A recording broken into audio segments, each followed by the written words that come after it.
वहीं खाद्य आपूर्ति मंत्री सुमित गोदारा बीकानेर प्रवास पर हैं और दीपावली के बाद लोगों से मिलकर के राम राम कर रहे हैं।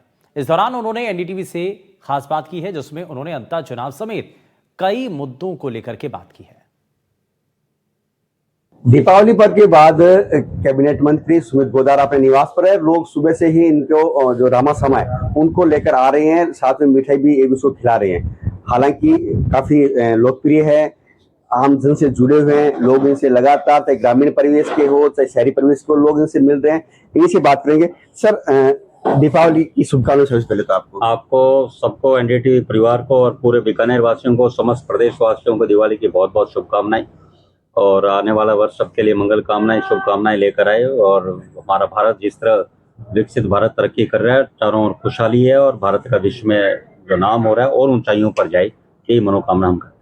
इस बार वोकल फॉर लोकल का काफी बोलबाला था, आप लोगों ने भी लोगों से अपील की, वो क्रेज भी दिखाया। कितनी खुशी होती है जब लोकल फॉर वोकल की बात होती है। देखिए, बहुत ही इसका उत्साह जब हम देखते हैं, उससे हमारे लोगों को रोजगार मिलता है, हमारे उत्पादकों की, उसमें साथ में जब उत्पाद हमारा बिकता है लोकल, तो उसके फिर समय के साथ जैसे जैसे बिकता है उसकी क्वालिटी में भी इंप्रूवमेंट आता है। तो जितना बिकेगा उतना ही क्वालिटी इंप्रूव होगी, उसमें नवाचार होगा। तो ये बहुत एक ऐसे प्रधानमंत्री जी द्वारा वोकल फॉर लोकल का जो प्रेरित बात रखी गई है, उससे रोजगार के साथ साथ एक आने वाले समय में हमारे देश में जो बनने वाली चीजें, उसमें क्रांतिकारी टेक्नोलॉजिकल परिवर्तन भी उन चीजों में आएगा। बड़ा राजनीतिक आदमी है, राजनीति बात नहीं हो तो कोई अलग बात होगी। अंतर चुनाव को लेकर क्या कहेंगे? जिस तरह से वहां त्रिकोणीय संघर्ष बन गया, नरेश मीणा ने कहीं ना कहीं दोनों पार्टियों के लिए एक मुसीबत खड़ी कर दी है। देखिए, मुझे याद है, मैं झुंझुनू उपचुनाव में भी मेरी ड्यूटी लगी थी वहाँ पार्टी के द्वारा, तो वहाँ पे भी ये त्रिकोणीय चुनाव की बात थी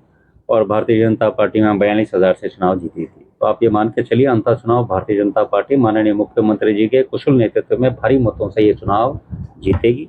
और जो आम जनता, राजस्थान का जो माननीय मुख्यमंत्री जी पर विश्वास है, अपार स्नेह, और जिस तरह से वो आम जनता के बीच लगातार जा रहे हैं, एक बड़ा उत्साह है। और अंतर चुनाव पार्टी भारी मतों से जीतकर वो राजस्थान में जो विकास की गंगा बह रही है उसको और आगे लेके जाए।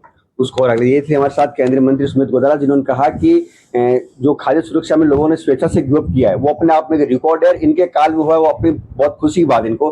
तो वहीं अंतर चुनाव को लेकर वो कह रहे हैं भारतीय जनता पार्टी त्रिकोणीय संघर्ष में नहीं फंसेगी, बड़े भारी मतों से भारतीय जनता पार्टी वहां से विजय होगी। कैंपस साथी राजेश संगानी के साथ त्रिभुवन रंगा, एनडीटीवी, बीकानेर। अंतर विधानसभा सीट पर उपचुनाव में बीजेपी के बागी के चुनावी मैदान में उतरने से मुकाबला दिलचस्प हो गया है। बीजेपी के रणनीतिकारों का यह मानना था कि अभी तक नरेश मीणा कांग्रेस को नुकसान पहुंचा रहे हैं, लेकिन रामपाल मेघवाल के नामांकन दाखिल करने से परेशानियां बीजेपी के लिए भी बढ़ गई हैं। एनडीटीवी से बातचीत में deputy CM doctor Premchand Bairwa ने क्या कहा है और बीजेपी को बागी उम्मीदवारों से कोई नुकसान नहीं होगा। वो कह रहे हैं पार्टी के कार्यकर्ता नीति, संस्कार और अनुशासन वाले हैं।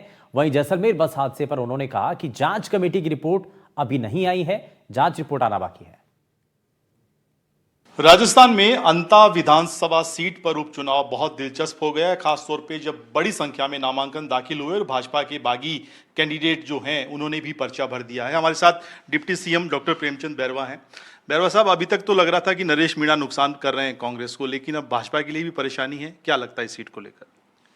सबसे पहले तो मैं आज दीपावली और गोवर्धन के इस पावन पर्व पर सभी को, राजस्थान की देवतुल्य जनता को हार्दिक बधाई और शुभकामनाएं देता हूं।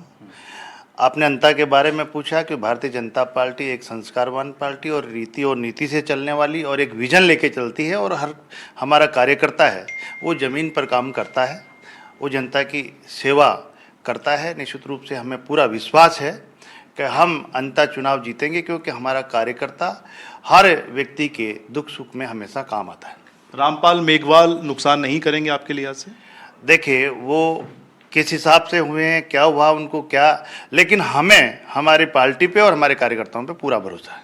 लेकिन बीजेपी इस चुनाव में कांग्रेस कैंडिडेट प्रमोद भाया जैन के करप्शन के आरोपों को एक बड़ा मुद्दा बना रही है। देखिए, ये अपने आप वहाँ की जनता पहचानती है, जानती है। अभी पिछली बार उनको उसी चीज़ का सबक मिला था, और अभी भी जो उनके क्या कार्य रहे, किस तरह की उन्होंने सेवा की, वो जनता से छुपी हुई नहीं। इसलिए आने वाले समय में जब चुनाव होंगे उस दिन भारतीय जनता पार्टी जीतेगी। तो क्या लगता है स्थानीय मुद्दे हावी हैं या सरकार के कामकाज पर जनता वोट करने वाली है? देखिए, स्थानीय मुद्दे और काम को देखते हैं, क्योंकि भारतीय जनता पार्टी की जब हमारे यशस्वी प्रधानमंत्री नरेंद्र मोदी जब 2014 से जब देश की बागडोर संभाली, जब हमारा देश जो आर्थिक दृष्टि से 11वें नंबर पे था वो आज चौथे स्तंभ पे है। ये एक विजन लेके और ऐसे ऐसे काम प्रधानमंत्री जी ने किए हैं इन 11-12 साल में कि हमारे जो पूर्वज जी कहा करते थे कि ये काम भी कभी होने वाले हैं, उनकी आस लगाए बैठे, वो काम करके उन्होंने दिखाया। और नीचे भी हमारे डबल इंजन की सरकार राजस्थान में इन 2 साल में बहुत अच्छा काम किया, अच्छी योजनाओं के साथ हर वर्ग और हर क्षेत्र को लेकर काम करी है। निश्चित रूप से जनता इससे के ऊपर हमारे को समर्थन देगी। नेता प्रतिपक्ष टीकाराम जूली कह रहे हैं कि राजस्थान में जिस तरीके से दलितों पर अत्याचार बढ़ रहे हैं, वो कुछ आंकड़ों का हवाला भी दे रहे हैं, वो एक बड़ा चुनावी मुद्दा बनेगा। देखिए, जब कांग्रेस की सरकार थी उस समय के आंकड़े देखो आप, दलितों पे कितने अत्याचार थे। इसलिए ये लोग गुमराह होने वाले नहीं है, लोग जानते हैं कौन सी सरकार किस। हमारी सरकार भारतीय जनता पार्टी हर वर्ग, हर क्षेत्र, हर धर्म को साथ लेके चलने वाली पार्टी है। जैसलमेर बस हादसे में सर कमेटी की रिपोर्ट आ गई है, क्या रहा है उसमें? जैसलमेर बस हादसा जो हुआ है, कमेटी की रिपोर्ट आ गई है, क्या कुछ निकल के आया है अभी? नहीं, अभी तक नहीं आई है, लेकिन कई बातें सामने आ रही है और हम कार्रवाई भी कर रहे हैं। इस तरह की कोई लापरवाही और अब कोई कर रहा है, बॉडी को मॉडिफाई करता है, उसकी जब फिटनेस हो जाती है उसके बाद में जाके मॉडिफाई करा लेते हैं। हम ऐसी गाड़ियों को पूरा अभियान चला के उनको बंद कर रहे हैं। बातचीत के लिए बहुत शुक्रिया। कैमरामैन निर्मल के साथ सुशांत पारिक, NDTV, जयपुर।